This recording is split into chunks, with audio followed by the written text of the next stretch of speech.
qui adore un autre Dieu, Dieu le rejette. Dieu l'appelle esclave. Ce texte-là, en réalité, parle des enfants de Dieu.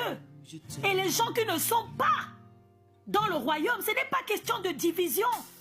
Dans toutes les croyances du monde, vous allez voir que quand tu es enfant de Dieu, c'est autre chose. Devant Dieu, ça ne veut pas dire que Dieu ne t'aime pas. Mais quand tu n'es pas enfant de Dieu, tu as un traitement différent que quelqu'un qui est déjà dans le royaume.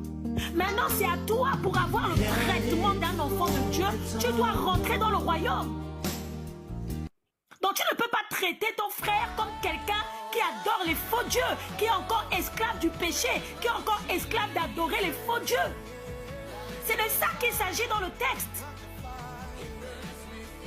Vous voyez bien que Dieu fait la différence entre servante et esclave. Parce que quand on dit si ton frère, pourquoi on parle de ton frère? C'est qui mon frère? C'est qui n'est pas mon frère?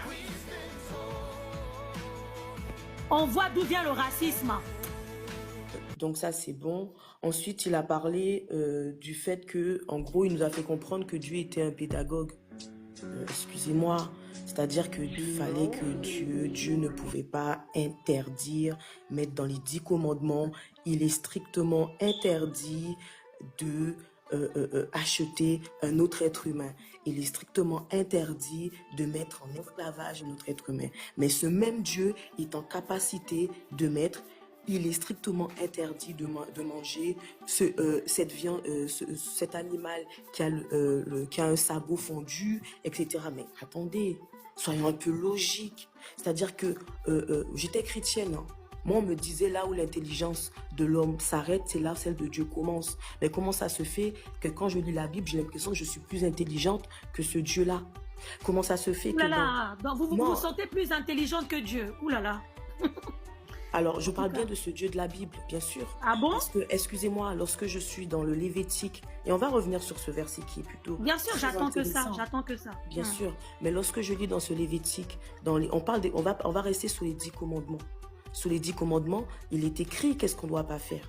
Dans la Torah, il est écrit même qu'est-ce qu'on ne peut pas manger en tant que viande. C'est tellement bien décrit.